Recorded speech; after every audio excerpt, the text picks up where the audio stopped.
सभी बच्चों good morning.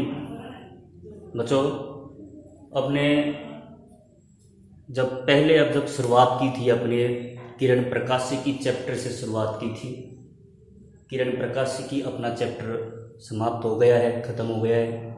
उसके बाद में मैंने शुरुआत की थी परमाणु वाले चैप्टर से, वो भी अपना समाप्त हो गया है।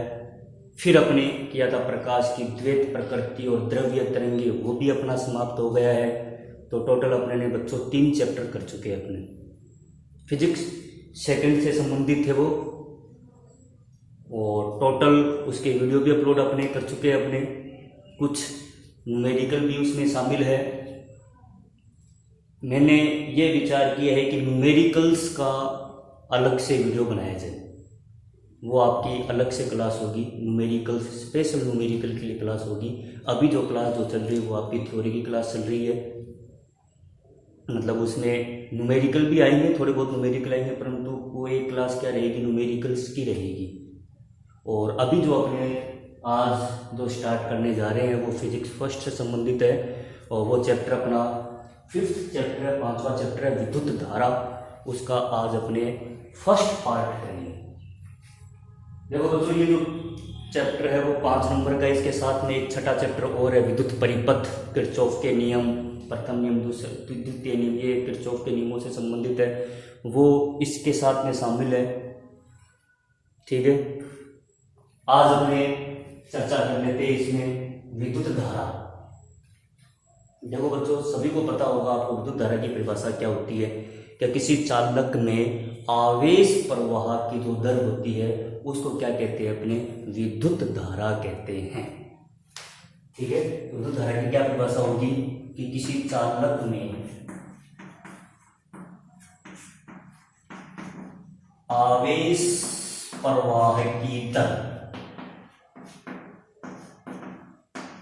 आवेश प्रवाह की दर को विद्युत धारा कहते हैं। ठीक है, ये सभी को पता है, आप 10th क्लास से पढ़ते आ रहे हो विद्युत धारा की परिभाषा कि चालक में जो आवेश प्रवाह की जो दर होती है उसको अपन क्या बोलेंगे, विद्युत धारा बोलेंगे। विद्युत धारा का एसआई मात्रक,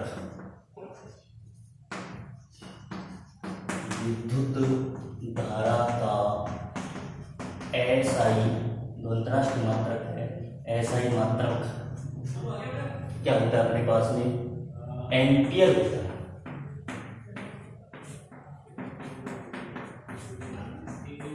ठीक है, मान लेते हैं यदि किसी चालक में t सेकंड में q आवेश प्रवाहित हो रहा है, यदि किसी चालक में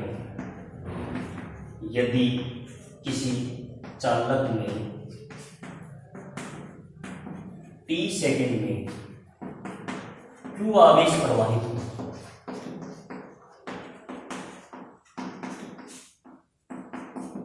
तब चालक में प्रवाहित धारा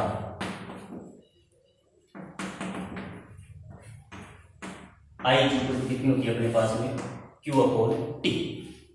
ठीक है, एम्पियर मैंने आपको मात्रक बताया है, तो इसका एक दूसरा मात्रक क्या हो जाएगा अपने पास में, कूलाम प्रति सेकंड। ठीक है, तो अपने अगर इसमें परिभाषा बताई 1 एम्पियर, 1 एम्पियर बराबर में क्या होता है बच्चों, 1 कूलाम बटे में 1 सेकंड। तो 1 एम्पियर की परिभाषा क्या होगी, यदि किसी चालक में 1 सेकंड में 1 कूलाम आवेश प्रवाहित हो, तब विद्युत धारा का मान कितना होगा, 1 एम्पियर होगा। यह हमने इसमें 1 एम्पियर के बारे में बताया। दोबारा देख लो, 1 एम्पियर की परिभाषा क्या होगी कि यदि किसी चालक में 1 सेकंड में 1 कूलाम आवेश प्रवाहित हो, तब विद्युत धारा का जो मान होता है वो कितना होगा बच्चों, 1 एम्पियर होगा। ये अपने 1 एम्पियर की परिभाषा हो गई। ठीक है, थोड़ी बहुत बातें हैं वो आप जनरली पढ़ते आ रहे हो 10th क्लास से, तो सभी को पता होगा इनके बारे में। अब देखो बच्चों, अपन ये देखते हैं कि जो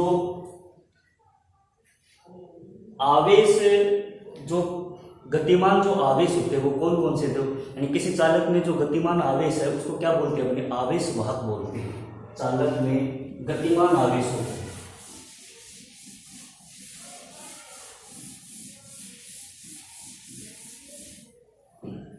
देखो, चालक में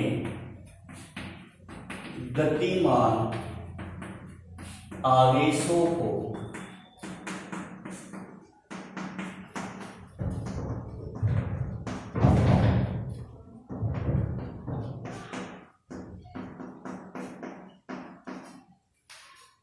आवेश वाहक कहते हैं। चालक में गतिमान आवेश को क्या बोलेंगे, अपने आवेश वाहक कहते हैं। जैसे चालक में आवेश वाहक क्या कहलाते हैं बच्चों, मुक्त इलेक्ट्रॉन।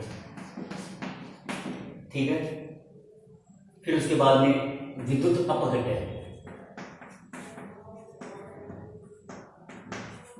विद्युत अपघटन में क्या होंगे बताओ, आयन, जैसे सोडियम और Cl-। ठीक है, विसर्जन नलिका गैसों में, उसमें क्या कहलाते हैं ये, आयन और इलेक्ट्रॉन। अर्धचालकों में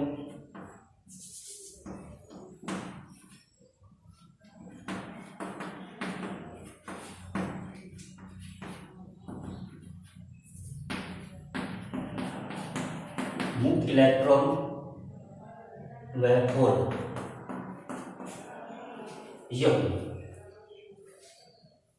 ये अपने इसके बारे में।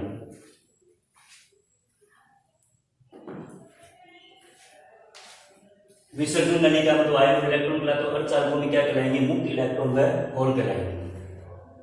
अब आगे देखते हैं इसमें।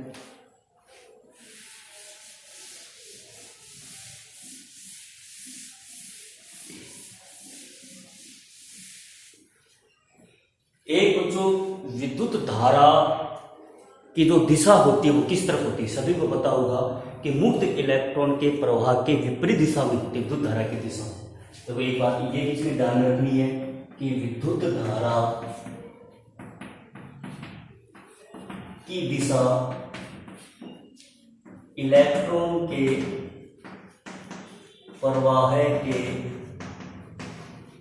विपरीत दिशा में होती है।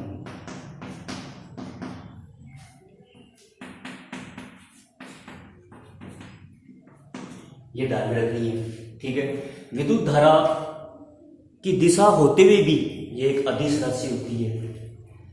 विद्युत धारा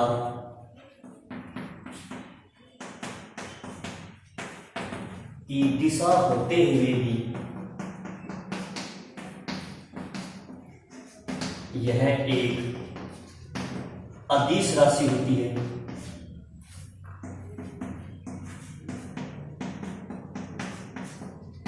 अदिश राशि होती है क्योंकि अदिश राशि होती है क्योंकि ये सदिशों के सामान्य नियमों का पालन नहीं करती है। विद्युत धारा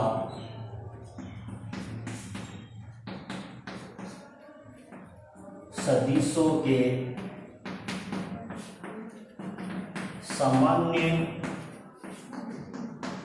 नियमों का पालन नहीं करती है।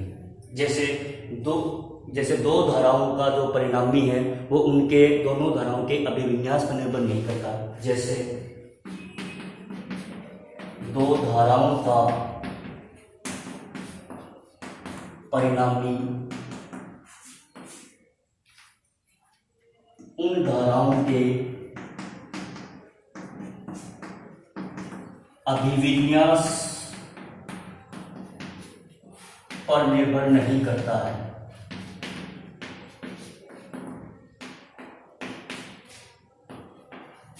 अभिविन्यास पर निर्भर नहीं करता है। जैसे इस प्रकार से एक धारा I1 ये आ रही है, दूसरी धारा I2 ये आ रही है, ये इसका अभिविन्यास है, परंतु इसका जो टोटल जो धारा होगी वो कितनी होगी बच्चों अपने पास में, I equal to I1 plus I2 होगी। इस प्रकार से अपने को इसको सॉल्व करना है। ये तो बच्चों इसमें कुछ बातें हो गई अपने पास में विद्युत धारा से संबंधित।